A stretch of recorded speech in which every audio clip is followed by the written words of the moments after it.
Boa noite. Prefeitos decidem entrar na justiça contra programa estadual que define nova política fiscal. 65 dos 167 prefeitos potiguares decidiram entrar com a ação para sustar a validade do decreto que criou o PROED, que ampliou de 75% para até 95% a isenção fiscal das empresas. E você vai ver ainda. A Assembleia Legislativa aprova reajuste dos policiais militares do Rio Grande do Norte. Foram aprovados ainda o projeto que reestrutura a carreira dos militares e cria o Fundo da Segurança Pública. E para falar sobre esse e outros assuntos, nós vamos receber aqui no estúdio o Tenente Coronel Marcos de Carvalho, coordenador da Defesa Civil no Rio Grande do Norte. Hoje é quinta-feira, 24 de outubro de 2019 e o Band Cidade começa agora.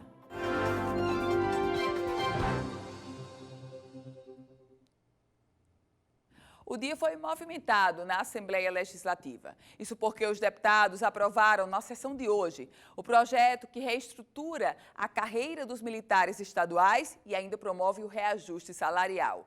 Foi votada a criação do Fundo da Segurança Pública. Você confere todos os detalhes da sessão a partir de agora. 18 votos garantiram a aprovação do projeto de lei que reestrutura as carreiras dos militares estaduais. A votação foi acompanhada por policiais e bombeiros, que lotaram as galerias da Assembleia Legislativa. O projeto reduz o tempo de promoção dos servidores e garante reajuste salarial para os militares. Ele beneficia todos os militares estaduais, que são os bombeiros e policiais da ativa, reserva e pensionistas. No tocante à legislação das promoções, por exemplo, já começa a vigorar este ano. No tocante aos 23%, que é uma majoração para diminuir as distorções em relação às demais carreiras, começa em março de 2020. E aí nós esperamos realmente com isso motivar os profissionais, realmente. É uma forma de valorizar e eu não tenho a menor dúvida de que a melhoria do serviço prestado à população passa obrigatoriamente pela valorização dos profissionais. Para a polícia, para o momento que a gente passa, todo recurso que chegar é pouco. Precisa-se botar a polícia na rua, porque antigamente tinha 12 mil policiais, hoje nós estamos reduzidos a 7 mil. Então, existe um déficit grande. Agora, o governo passa por esses problemas, mas nós entendemos que precisa ser feito para dar segurança à população. Os deputados aprovaram ainda a criação do Fundo da Segurança Pública, que é um projeto encaminhado a todos os estados do Brasil. O Rio Grande do Norte está um pouco atrasado nisso, mas que cria esse fundo com a perspectiva de, inclusive, vir em torno de 10 a 12 milhões de reais para a segurança do Estado. Essa casa tem tido muita responsabilidade, né, no momento de votação de projetos. Então, dois projetos de muita importância, especialmente não só esse do fundo, mas também esse das carreiras dos policiais militares e dos bombeiros, que inclusive foi um acordo feito com a categoria junto com a governadora. O projeto de reestruturação da carreira dos militares começou a ser discutido em junho deste ano. Passou por 3 comissões na Assembleia até ser votado no plenário. A nova lei será encaminhada agora para a sanção da governadora Fátima Bezerra. Votou, aprovou, a mensagem volta para o governo sancionar. A gente vai voltar, direcionar as mobilizações para o executivo sancionar o quanto antes. Não foi surpresa a aprovação do projeto dos policiais militares e bombeiros na Assembleia Legislativa do Rio Grande do Norte. E havia uma grande tendência, aliás, é legítimo o pleito da categoria. Esse é um aspecto. Agora, há um outro aspecto, há um outro ponto de tensão já marcado para a próxima terça-feira, recaindo sobre o decreto que quer derrubar o PROED, o Programa de Estímulo ao Desenvolvimento Industrial, e ainda um projeto de lei que trata na Comissão de Constituição e Justiça sobre essa questão do PROED, porque, na verdade, os deputados querem derrubar o grande projeto de isenção da governadora Fátima Bezerra, oferecido pela governadora. E o outro projeto de tensão lá na Comissão de Constituição e Justiça na próxima terça-feira é o que reajusta em 16% todos os servidores públicos, como uma espécie de resposta ao pedido de reajuste dos procuradores. Apesar da votação na área de segurança, a sessão da Assembleia Legislativa chegou a ser suspensa para que os deputados pudessem atender os prefeitos potiguares. Os chefes de executivo municipais foram até a Casa Legislativa pedir apoio para reverter o decreto do governo que instituiu o PROED, sobre o qual a gente falava há pouco. Os gestores alegam que o programa afeta a arrecadação nos municípios. Aliás, os prefeitos já decidiram entrar com uma ação no Tribunal de Justiça para tentar reverter as perdas de impostos provocadas por essa nova política fiscal. Mais de 60 prefeitos participaram da reunião na Assembleia Legislativa na manhã desta quinta-feira. Os gestores municipais esperam o apoio dos deputados para a revogação do decreto do governo que institui no estado o PROED, Programa de Estímulo ao Desenvolvimento Industrial do Rio Grande do Norte, que, segundo os gestores municipais, afeta a arrecadação de ICMS. O decreto está na pauta da Comissão de Constituição e Justiça da Assembleia. Todos os municípios estão perdendo, a cidade de Mossoró está perdendo muito, porque é um dos municípios que mais perde. Para você ter uma ideia, só em um ano nós deveremos perder quase o que vamos receber de uma luta muito grande da cessão onerosa do petróleo. Nós não somos contra o PROED, mas os municípios não têm mais capacidade de financiar nada. A crise fiscal é muito grande. Natal, por exemplo, perde uma coisa como 2 milhões de reais mês. O PROED foi criado para substituir o antigo Programa de Apoio ao Desenvolvimento Industrial do Rio Grande do Norte, o PROAD. O novo programa amplia a porcentagem de abatimento do ICMS para empresas instaladas no Rio Grande do Norte de 75% para até 95%. Os prefeitos decidiram entrar com ação no Tribunal de Justiça para tentar reverter as perdas de imposto provocadas pela nova política fiscal. Queremos a reposição do que já foi tirado e a manutenção do ICMS normal dos nossos 25%. E apoiamos o incentivo e o apoio ao PROED, ao Programa de Incentivo às Empresas, Indústrias, mas não com o dinheiro dos municípios. Sob o ponto de vista legal, é um absurdo. O que é que poderia ser feito, o que é que legalmente era possível? A governadora fazia a lei estadual e permitiria aos municípios aderir ou não. Cada município que tivesse interesse fazia a sua lei e aderir ao programa. Agora, o município que não tem menor interesse vai pagar, ele que já não tem dinheiro, para programas de outros municípios. E a gente fala agora sobre saúde, isso porque a Cooperativa Médica do Rio Grande do Norte comunicou a suspensão, desde a manhã de hoje, de alguns serviços no Hospital Valfredo Gugel e no Hospital Deoclésio Marques, em Parnamirim. De acordo com a entidade que representa os médicos, a justificativa dessa paralisação é o atraso no pagamento feito à cooperativa. A entidade afirmou ainda que os serviços que estão já paralisados são os de clínica médica, ortopedia, vascular e cirurgia geral, no caso do Valfredo Gugel, e ortopedia lá no Hospital Deoclésio Marques, que segundo a cooperativa, sequer receberam informações sobre quando os pagamentos serão efetuados e também informações zero sobre a questão dos plantões ainda atrasados. E a gente confere agora a previsão do tempo para amanhã, sexta-feira, dia 25 de outubro. A gente começa por Natal, onde o dia vai ser de sol, mas poderão ocorrer pancadas de chuva à tarde e à noite, mínima de 23 graus e a máxima alcançando os 30. Em Pau dos Ferros, no oeste, vai fazer sol, mas não chove, mínima de 24, máxima de 38. E em Pacifica, na região do Trairi, dia de sol, com a máxima chegando aos 28 graus. O Band Cidade volta em instantes.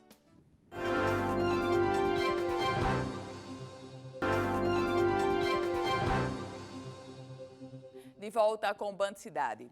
A Secretaria Estadual de Tributação está intensificando a fiscalização dos bares e restaurantes de Natal para identificar se os estabelecimentos estão usando corretamente as maquinetas de cartão. A ação ainda tem como objetivo verificar se as notas fiscais estão sendo emitidas corretamente. Em 2 meses, cerca de 120 maquinetas de cartão de crédito e débito usadas em bares e restaurantes de Natal foram apreendidas pelos fiscais da Secretaria Estadual de Tributação. O motivo? Irregularidades quanto ao cadastro dos equipamentos. As máquinas de cartão precisam ser registradas exclusivamente no CNPJ do estabelecimento.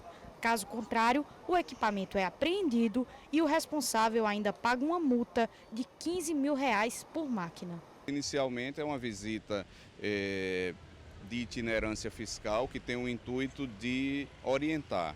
Nós não estamos lá efetivamente fiscalizando, multando a empresa. Agora, se nós identificamos uma máquina de POS, uma máquina de cartão de crédito, que não está vinculado ao CNPJ da empresa, aí nós fazemos a apreensão dessa máquina, porque ela tem que ser tirada de circulação. Outro ponto que está sendo fiscalizado é a emissão das notas. O coordenador de fiscalização da Secretaria explica que, no caso das notas, a população pode e deve ajudar, denunciando os estabelecimentos que não emitem o documento através do aplicativo do programa Nota Potiguar. O fornecimento de alimentação é sujeito à incidência do ICMS, como uma compra de uma outra mercadoria. Então é importante que as pessoas também tenham essa consciência para que possam pedir a nota e quando também o estabelecimento não emitir a nota, que seja feita a reclamação. Com as ações, a Secretaria pretende combater a sonegação fiscal e fraudes tributárias, aumentando em pelo menos 10% o valor que é arrecadado no setor de bares e restaurantes. O setor de bares e restaurantes, nós identificamos através dos nossos monitoramentos que é um setor que ele tem um alto índice de sonegação e de não informação daquilo que eles realmente movimentam.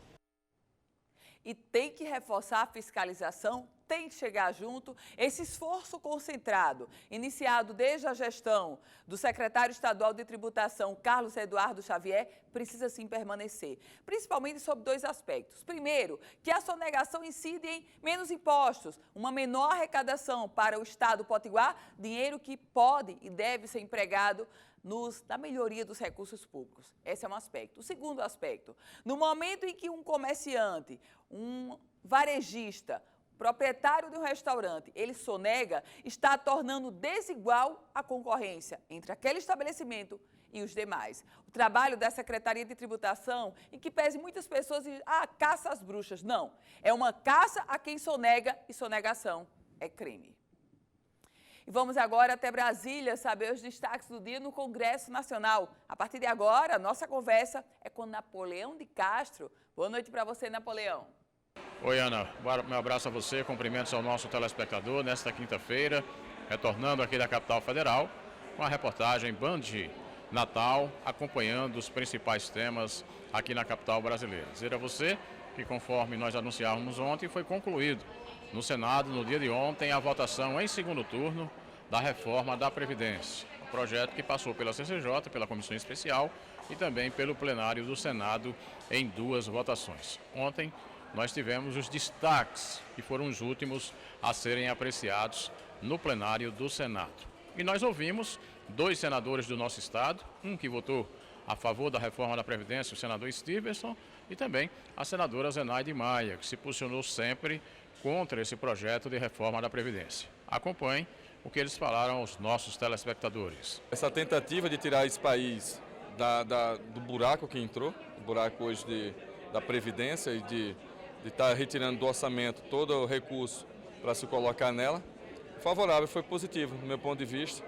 Agora é acreditar que as outras reformas, as outras iniciativas dê continuidade, que o Brasil entre no nosso eixo. Essa reforma, eu continuo dizendo, é um dia de tristeza para o país.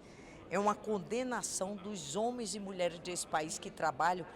Eles estão... Essa PEC 06, aprovada pelo Senado, infelizmente ontem, que ainda teve comemoração, trouxeram o ministro Paulo Guedes para comemorar. Uma lei, botaram na Constituição, proibindo, impossibilitando qualquer homem ou mulher desse país que se aposente. E eu volto a falar, essa reforma não gera emprego, não tira privilégio, porque os grandes privilegiados são as grandes empresas que sonegam, estão aí, o próprio Receita Federal provou que são 620 bilhões que o governo deixou de arrecadar. E também não gera emprego, gente. É um massacre a cada homem e mulher desse país que ganha até 2 salários mínimos, que a possibilidade de se aposentar está bastante remota. Estão aí os senadores Stevenson e também a senadora Zenaide Maia falando à equipe Band Natal. De Brasília, reportagem de Napoleão de Castro. Obrigada, Napoleão. Sem surpresa, a decisão do Senado Federal de aprovar a reforma da Previdência. Sem surpresa também o posicionamento da bancada federal potiguar. Dos 3 senadores, apenas o capitão Stevenson Valentim foi favorável ao projeto da reforma da Previdência. Jean Paul Prats, do PT, Zenaide Maia, do PROS, contrários à reforma da Previdência. Agora, o holofote, o foco do governo federal está mirando a reforma administrativa e a reforma tributária. O problema é que, em meio a essas duas reformas, tem a crise interna do PSL, que acreditem, a crise interna do PSL ecoa na base extremamente frágil de sustentação do governo no Congresso Nacional e nas próprias pretensões do governo federal de reformas. E no próximo bloco, a gente recebe aqui no estúdio o coordenador-geral da Defesa Civil no Rio Grande do Norte, Marcos de Carvalho. O Band Cidade volta já.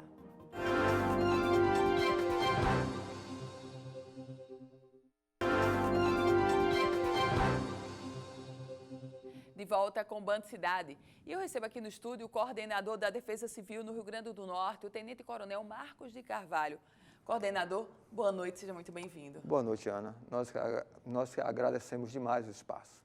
Alegria recebê-lo aqui para a gente falar sobre um assunto extremamente preocupante. Esse óleo, alguns chamam de óleo, outros de petróleo cru, eu prefiro chamar de borra de petróleo. Pela própria simbologia que ele nos traz, a Defesa Civil do Rio Grande do Norte está assumindo a coordenação desse GGI, desse Grupo de Gestão Integrada. Qual o estágio da operação neste momento, coordenador? Olha, Ana, desde o início, desde as primeiras ações, do momento da instalação do Comando Unificado, que foi um pouco mais atrás, em setembro, foi desenvolvido um plano de ação. Um plano de ação prevê tanto medidas de resposta, que é o que nós estamos vendo, é a retirada, é a limpeza das praias, a retirada desse resíduo da praia, sendo levado para uma estação de transbordo até que seja dada uma destinação apropriada. Essa é a principal resposta que está sendo dada hoje. É aquela, se chegar, a gente limpa. Contudo, existem associados, e dentro desse plano de ações de mitigação. São aquelas ações que pretendem, que se prestam a diminuir o impacto de alguma forma. E dentro dessas ações, uma das ações que repercutiu demais e muito positivamente foi justamente o cadastro de voluntários. Nós abrimos um cadastro de voluntários e em 3 dias nós tivemos um volume de voluntários de mais de 1.800 voluntários, o que nos causou uma grande alegria em entender que a população está se apropriando do processo, ela está sentindo que não basta apenas ter um diálogo ecologicamente correto, mas ele está se apoderando das ações de defesa ambiental e se inscreveram. Hoje e amanhã nós estamos dando treinamento, a capacitação desses voluntários, porque como estamos tratando com material contaminante, é importante que eles saibam o que fazer, como fazer e os riscos de fazê-lo. Então, em virtude disso, começamos hoje, vamos capacitar no dia de hoje os municípios de Touros a Natal e a partir de amanhã de Parnamirim a Baía Formosa.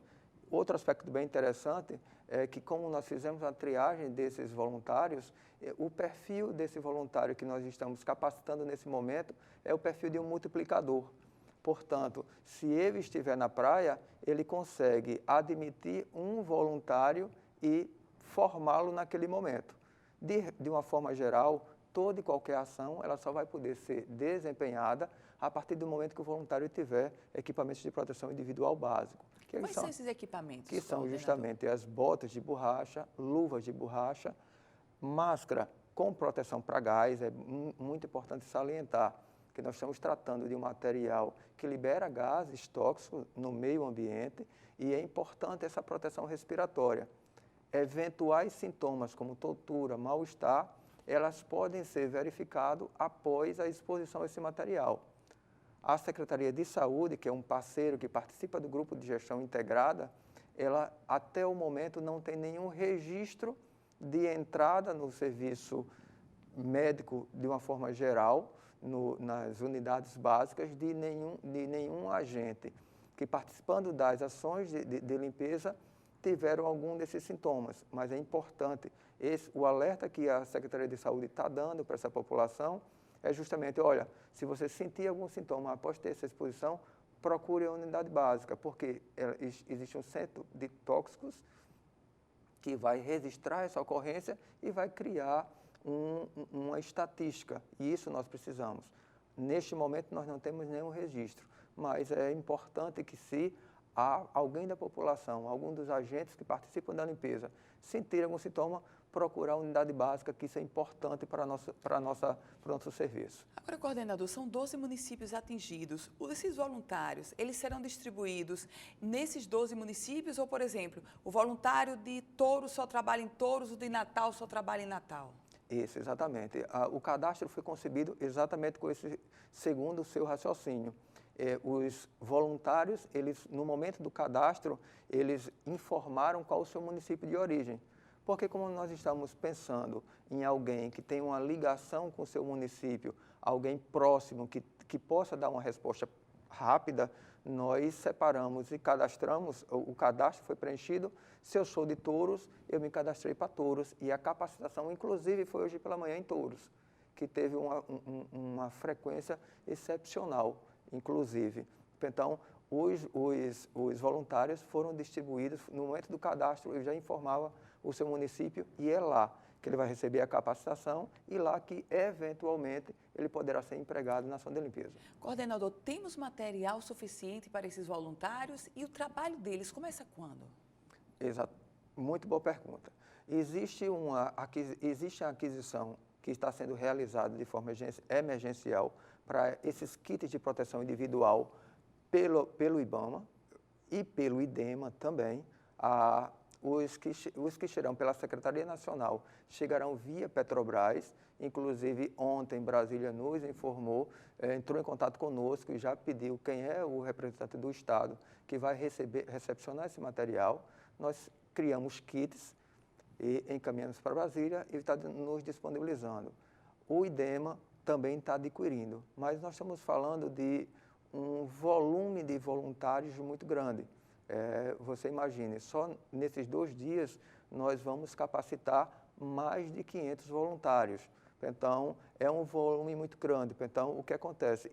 Como uma forma, inclusive, de envolver ainda mais a sociedade, nós abrimos essa possibilidade de, olha, eu não tenho condição de ir à praia, mas eu quero colaborar de alguma forma. Então, se você for a uma loja que venda equipamentos de proteção individual, uma loja de material de construção, comprar uma bota de borracha, uma luva de borracha, uma máscara para gás, um protetor solar, essa população ela pode se dirigir à Defesa Civil do Estado, que fica no prédio da Governadoria, dentro do centro administrativo, poderá ir ao CREA, que é um ponto de recolhimento, ao Praia Shopping, que é outro ponto de recolhimento, ou ao IDEMA, que fica na Nascimento de Castro, entre as ruas Rui Barbosa e Xavier da Silveira.